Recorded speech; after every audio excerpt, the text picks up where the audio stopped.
Xi Jinping was in a hurry.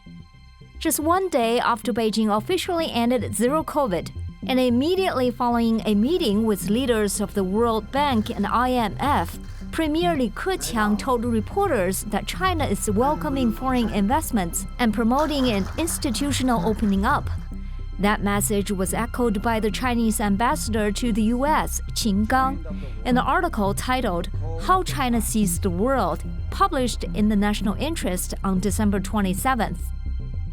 Ambassador Qin assured the readers that China's development means a stronger force for peace, not a growing power poised to break the status quo, as some call it. He also warned that if people choose to see the world from a democracy versus authoritarianism perspective, they will be ushering the world of division, competition, and conflict. Whereas if they view the world as a community with a shared future, then openness, cooperation, and win-win outcomes will be the fruits of their choice. Advocating openness and cooperation is in stark contrast with what Xi and his diplomats had exhibited till a few weeks ago. Why did this change happen? What is China's post-zero COVID recovery strategy? And does the West, especially America, have a role in it?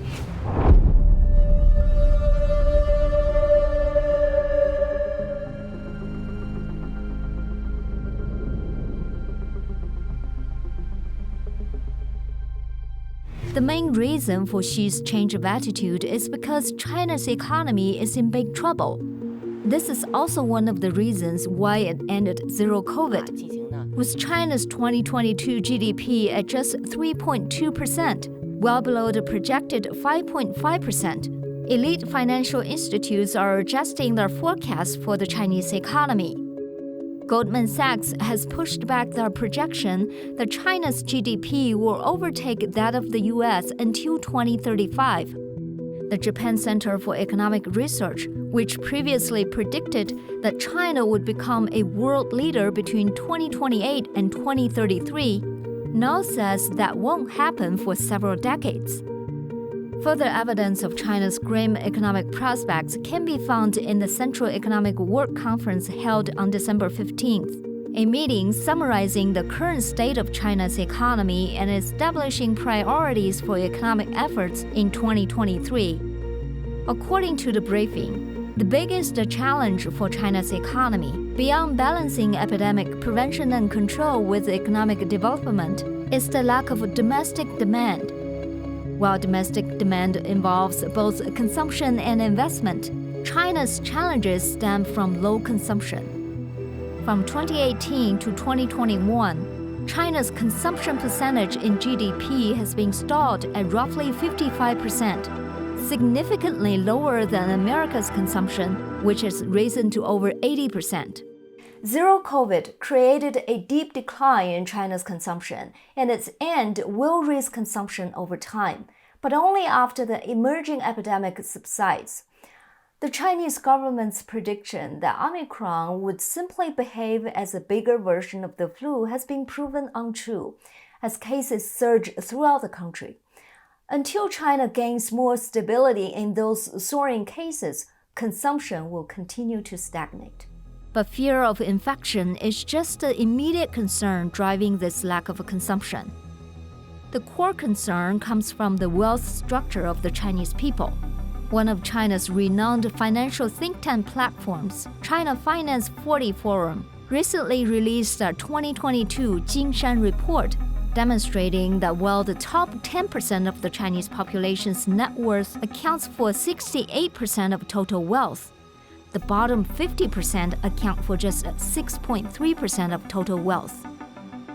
What this means is that half of the country lacks the wealth necessary for anything more than basic needs, with many lacking even that. As Li Keqiang said at the National People's Congress press conference on May 28th, China has 600 million people whose average monthly income is only about 1,000 yuan, or roughly $145. That problem is made larger by the fact that Li's statistic only reflects those who have a regular income and are registered in the government system. Many of those in rural areas do not have regular incomes and so are not counted in this figure. The pattern of wealth distribution in China is an inverted T-shape. While more than 50% of the population in China have little to no spending power, those citizens with the means to boost consumption are finding that their needs are not being met within the country. In the past, real estate was a key investment avenue for those gifted with expendable income.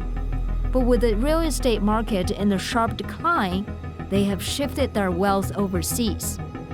In the past couple of years, a big portion of the affluent population has grown increasingly suspicious of the government economic policies, which had severely damaged multiple industries, such as real estate, e-commerce platforms, and after-school training institutes. Until the government demonstrate policy consistency in supporting the private sector and earn their trust back, these people would not invest or consume. Fundamentally, to boost consumption, China needs to focus on increasing the income of the bottom 50%. Xi Jinping is attempting to do exactly that through his common prosperity policy to bolster social equality, a policy that despite external pressure and criticism is still promoted prominently in China's 14th five-year plan. To succeed, though, this policy will need the restructuring of the Chinese economy and the support of China's elite class. Neither of these is likely to be accomplished in the short term. So, given those challenges, how might the Chinese Communist Party expand domestic demand today? Many answers were provided at the Central Economic Work Conference, the most substantive being that they will effectively drive social investment through government investment and policy incentives, including government-directed loaning to increase financing support for major projects in line with national development plans. Driving domestic demand through government investment is not a new strategy in China. It has been a key part of how the Chinese government has driven its economy for decades, with the central focus being investment in infrastructure.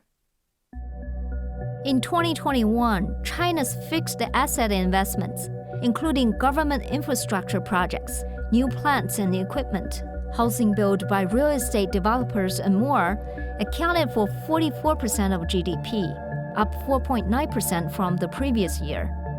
Prior to that, those investments were about 50% of GDP for more than 20 years. The outcome of this bold figure is an inevitable excess. When there are no more infrastructure and houses to be built, China's economic growth will face an abrupt slowdown. That day has arrived. China is currently building far more housing than the Chinese people can consume.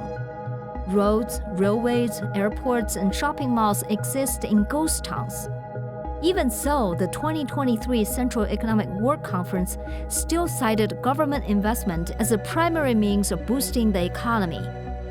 In the State Council's implementation plan for the 14th five-year plan to expand domestic demand, government and private investment in new infrastructure, including new transportation and energy infrastructure, logistics systems, further urbanization and more remains a priority. This strategy is constructed in part based on the helplessness that comes from knowing that consumption cannot be the engine of economic development, so they have to resort to the old way, investment. Xi demonstrates this approach in China's 14th five-year plan, highlighting how the government will lead and direct investments in key areas identified by his leadership in the effort to boost those sectors. But while the strategy is similar to what the party has done in the past, the focus is broadening. In this new plan, government and investment incentives are shifting to high-tech, digital, and new energy industries, in addition to the expected infrastructure investments. The hope is that these new industries can make up for the decline in real estate and traditional infrastructure, becoming new growth areas for China's economy. According to CNBC, Chinese investment bank CICC estimates China's cumulated investment in the digital economy is expected to grow more than sevenfold over the next 5 years to 77.9 trillion yuan, or $11.1 trillion. That investment exceeds their expected investments in real estate, traditional infrastructure, and the green economy combined. But distant water cannot quench the thirst of the near future, and its results are yet to be seen. To date, real estate remains the backbone of China's economy and remained the largest investment category in 2022. So long as real estate rules the Chinese economy, the government will need substantial support to prevent its collapse. In addition to consumption and investments, the Chinese government has one more way to bolster its economy: export. Since the real benefits of fixed assets investments have been very limited in China, given the overcapacity problem, the lifeblood of the Chinese economy is manufacturing exports, a sector earning real money and generating meaningful profits. While domestic demand is low in China, it is also the foreign market that has been consuming the products made in China. This is the context driving Xi Jinping's willingness to open China up to the outside world following the termination of zero COVID. There is another reason for Xi's renewed olive branch to the West, and it involves the priority industries identified in his 14th five-year plan. His shift to prioritizing high-tech and digital industries will require time and the West technologies to implement.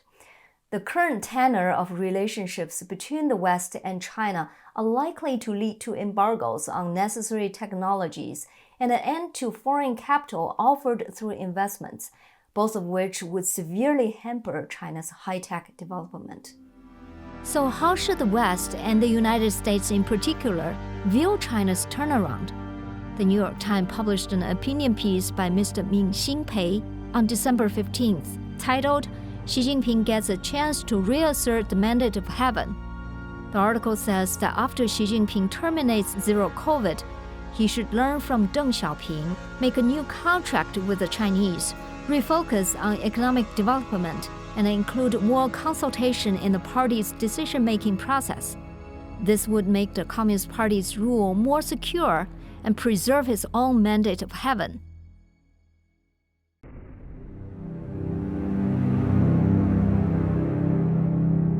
This program is not finished yet. If you want to watch the rest of it, please become a member of our website, zoominyin.tv. $5 a month or $50 a year, cancel anytime. You will have access to my extended interviews and full in-depth reports. For those who are not quite ready to become a member yet, you're welcome to visit our website as well. We have all the shows we publish on YouTube on our website, so in case someday we're no longer on YouTube, you know where to find us.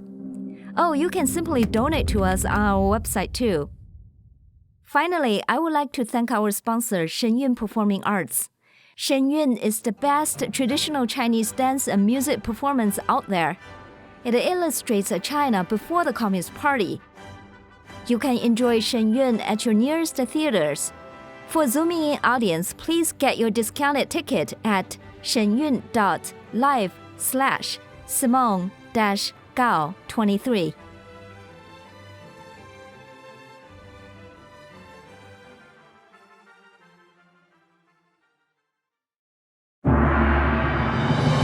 More than just beautiful dance. It's a touch of the divine. More than just legends. It's the beautiful culture and wisdom of China before communism. More than just a performance. It's an experience that awakens the soul. See it at least once in your lifetime. Shenyun, an all-new production every year.